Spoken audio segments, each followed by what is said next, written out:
வணக்கம்.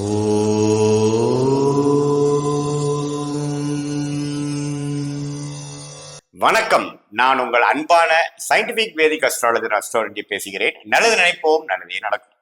தொடர்ந்து நம்மளுடைய காணொலியெல்லாம் பார்த்துட்டு இருப்பீங்க நம்புறேன். ஜோதிட கருத்து பார்த்தீங்கன்னா ஒளித்தத்துவ அடிப்படையில அறிவியல் சார்ந்த கருத்துக்களாக எந்த விதத்திலையும் மூட நம்பிக்கையில போகாமல் பரிகாரங்கள், ஒரு விஷயத்தை அதிகமாக மிகைப்படுத்தி பேசுதல், அதெல்லாம் இல்லாமல் உள்ளது உள்ளவாறு நம்ம பார்த்துட்டு இருக்கோம். அந்த வகையில பாத்தீங்கன்னா இந்த வீடியோல நம்ம என்ன பாக்குறோம்னா, ஒரு வீடு நம்ம ராசி மண்டலத்துல பாத்தீங்கன்னா 12 ராசிகளாக பிரிச்சிருக்கிறோம். அந்த ஒரு ராசியும் நம்ம ஜாதகத்துல ஒரு வீடாக வருகிறது. அதாவது லக்ன வீடு தான் முதல் வீடாக எடுத்துட்டு, 2ஆம் வீடுங்கிற குடும்பஸ்தானம் வீடு, 3ஆம் வீடுங்கிறது தைரியஸ்தானம் வீடு, அதே மாதிரி 12ஆம் வீடுங்கிற விரயஸ்தானம், வெளிநாடு செல்லுதல் விரயஸ்தானம் வீடுங்கிற மாதிரி வருது. ஸோ ஒரு ராசி மண்டலம், அதாவது மேஷ ராசி, ரிஷப ராசி, மீன ராசி வரைக்கும் ஒரு ராசியும் நாம பார்க்க போறோம் ஒரு வீடியோலையும். இப்ப பாத்தீங்கன்னா இந்த வீடியோல மேஷ ராசி எத்தகைய ஒரு ராசி, அது ஒரு நம்மளுடைய ஜாதகத்துல அது எத்தனாவது வீடா வந்தா எது மாதிரி ஒரு பலன் கொடுக்கும், ஒரு கிரகம் அந்த ராசிக்குள்ள அந்த மண்டலத்தில் இருந்தால் என்ன மாதிரி ஒரு பலன் கொடுக்குது, எந்த கிரகம் எப்படி நடக்கும் அந்த ராசியில இருந்தா அப்படிங்கிற மாதிரி விஷயங்களும் பார்க்குறோம். என்னென்ன நட்சத்திரங்கள் பார்க்குறோம், முழுமையான ஒரு டீடைல்ஸ் நம்ம இந்த வீடியோல பார்க்க போறோம். அதுக்கு முன்னாடி நம்மளோட சேனல் ஃபர்ஸ்ட் டைம் நீங்க வந்திருந்தீங்கன்னா மறக்காம சப்ஸ்கிரைப் பண்ணுங்க, பிடிச்சிருந்தா ஃப்ரெண்ட்ஸ் அண்ட் ரிலேட்டிவ்ஸ்க்கு ஷேர் பண்ணுங்க. வாங்க நம்ம வீடியோக்குள்ள போவோம். வணக்கம். நான் உங்கள் அன்பான சயின்டிபிக் வேதிக் அஸ்ட்ராலஜி பேசுகிறேன். நல்லது நினைப்போம், நல்லதே நடக்கும். தொடர்ந்து நம்மளுடைய காணொலியெல்லாம் பார்த்துட்டு இருப்பீங்க நம்புறேன். ஜோதிடம் சார்ந்த எந்த விதத்திலையும் பார்த்தீங்கன்னா மூட நம்பிக்கையில போகாமல் ஒளித்தத்துவ அடிப்படையில சயின்டிபிக் வேதிக் அஸ்ட்ராலஜி முறையில நம்ம பார்த்துட்டு இருக்கோம். இந்த வரிசையில பாத்தீங்கன்னா இந்த வீடியோல நம்ம என்ன பார்க்க போறோம்னா, ரிஷப ராசியை பத்தி முழுமையாக பார்க்க போகிறோம். காலபுருஷ தத்துவத்தின் 2வது ராசியாக வருகிறது. அந்த ராசி எத்தகைய ஒரு ராசி, அந்த ராசி நம்மளோட வாழ்க்கையில் எந்த மாதிரி ஒரு விஷயத்தை கொடுக்கக்கூடிய அளவுக்கு கடவுளால் படைக்கப்பட்டது, அந்த ராசியின் அதிபதி என்ன அப்படிங்கிற எல்லா டீடைல்ஸ் நம்ம பார்க்க போறோம். பாத்தீங்கன்னா காலபுருஷ தத்துவத்தின் 2ஆம் ராசி என்று சொல்லப்படுகிற அந்த ரிஷப ராசி 2ஆம் இடம் என்று சொல்லப்படுகிற தனம், குடும்பம், வாக்குஸ்தானத்துக்கு அதிபதியாக வருகிறார். ஸோ சுக்கிரன் பாத்தீங்கன்னா பினான்சியலாக கொடுக்கக்கூடிய ஒரு விஷயத்துக்கு முக்கியமான ஒரு கிரகமாகவும், ரிஷபம் நல்லா இருக்கும் பொழுது, வலிமையாக இருக்கும் பொழுது, திருப்பலம் பெறும் பொழுது உங்களுடைய பினான்சியல் விஷயங்கள் நல்லாவும், சுக்கிரனுக்கே தகுந்த ஒரு விஷயமாக பெண்கள் விஷயங்கள், காதல், குடும்பம், அது மாதிரி விஷயங்கள்லாம் கொஞ்சம் மேன்மையாக இருக்கக்கூடிய அமைப்பு, அது எல்லாமே கொடுக்கக்கூடியதான் ரிஷபம். சோ ரிஷபத்தின் அதிபதியே சுக்கிரனா இருப்பது மிகவும் நன்று. அது இந்த சுக்கிரன் பாத்தீங்கன்னா வலுவாக இருக்கும் பொழுது நல்ல விஷயங்கள் நமக்கு வாழ்க்கையில கிடைக்கக்கூடிய அமைப்பு உண்டு. இதே பாத்தீங்கன்னா அது எத்தகைய ஒரு தன்மை தத்துவம் வாய்ந்ததுன்னு பாத்தீங்கன்னா, இது நிலமா, நெருப்பா, காற்றா, நீரான்னு பாத்தீங்கன்னா நிலத்தன்மை உள்ளது, அதாவது பூமி தன்மை உள்ளது. இங்கிலீஷ்ல எர்த்ன்னு சொல்லுவோம்.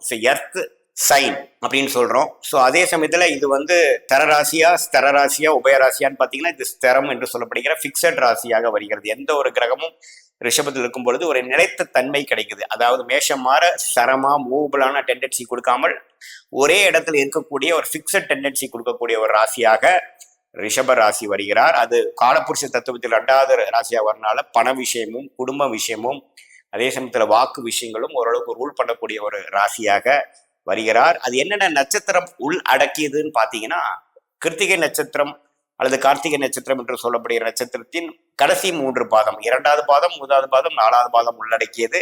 அதுக்கப்புறம் ரோகிணி நட்சத்திரத்தின் 4 பாதமும், அதுக்கப்புறம் பாத்தீங்கன்னா மிருகசீர நட்சத்திரத்தின் 2 பாதமும் உள்ளடக்கியதான் ரிஷபராசி. ஸோ இதுதான் ரிஷபராசியோட நட்சத்திர விஷயங்கள், அதோட தன்மைகள் இதெல்லாம் இருக்குங்க.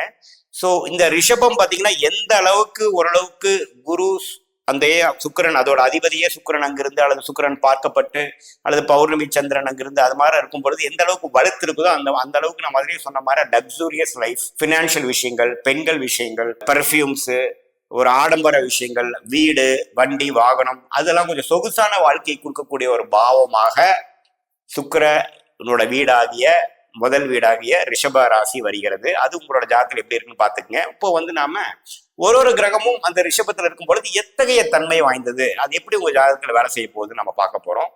முதலாக குரு பகவான் ரிஷபத்துல இருக்கும் பொழுது, என்னதான் குருக்கும் சுக்கிரனுக்கும் ஒரு எதிர்மறையான டெண்டன்சி இருந்தாலும், அவர் நட்பு கிரகமா இல்லைனாலும், எந்த கிரகம் ஒரு சுப கிரகத்தின் வீட்டுல இருந்தா ஒரு திருப்பலம் பெறதான் செய்கிறார். திருப்பலம்னா என்ன? சுபத்துவம் பெறுகிறார். ஒரு அளவுக்கு குளிர், ஒரு எப்படி ஒரு சுபகிரகத்தின் தாக்கம் இருந்தா நல்ல கருமாவை கொடுக்குமோ, அது மாதிரி குரு ரிஷபத்துல இருக்கிறதுக்கு ரிஷபத்துக்கு மிகவும் நன்று. அந்த ரிஷபராசி நன்றா மேன்மை அடைகிறது. குரு கொஞ்சம் டிஸ்டர்ப் ஆவாங்க. ஏன்னா என்னதான் இருந்தாலும் அவர் பகை, அவருக்கு பிடிக்காத ஒரு வீட்டுலதான் இருக்கிறார்.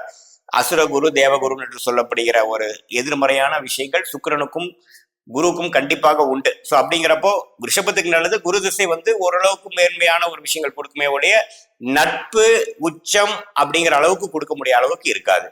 அதே சமயத்துல சனி வந்து சுக்கிரனோட வீட்டில் இருக்கிறது மிகவும் நன்று. அதாவது ரிஷபத்தை கெடுத்து சனி சுபத்துவம் அடைகிறார், சனி வந்து மேன்மை அடைகிறார், சனி திக்பலம் பெறுகிறார். ஏன்னா சுக்கிரனுக்கும் சனிக்கும் நல்ல நட்பு இருக்கு, ரெண்டு பேரும் நல்ல ஒரு அணியை சேர்ந்த ஒரு கிரகங்கள், நல்ல நட்பு இருக்கு. அது ஏன் வந்து சுக்கிரனை ரிஷபத்தை கெடுக்கிறார் அப்படின்னா, ரிஷபத்தை எந்த சனி எந்த இடத்துல இருந்தாலும் அந்த வீட்டை கெடுப்பார். சனிங்கிறப்ப பாவம் அப்படிங்கிறப்போ அது ரிஷபம் கொஞ்சம் டிஸ்டர்ப் ஆகுது. ஆனாலும் சனி மேன்மடைகிறது. நீங்க சனி திசை அருமையாக இருக்கும். நீங்க சனியே உங்களுக்கு ராஜயோக அதிபதியாக இருந்தார்னா, ஃபார் எக்ஸாம்பிள் கன்னி லக்னம், மிதுன லக்னம், ரிஷப லக்னம், துலாம் லக்னம் மாதிரி ஒரு லக்னத்துல நீங்க இருந்து சனி வந்து ரிஷபத்துல இருந்து நல்லா திக்பலம் பெறும்போது சனி திசை அருமையா இருக்கும். ஸோ சனிக்கு ஒரு நல்ல வீடா இருக்குது. அதே சமயத்துல செவ்வாய்ங்கிற கிரகம் வந்து ரிஷபத்துல இருக்கிறது நல்லது. எந்த ஒரு கிரகமும் சுக்கிரன் வீடு குரு வீட்டுல இருப்பது நல்லதுதான்.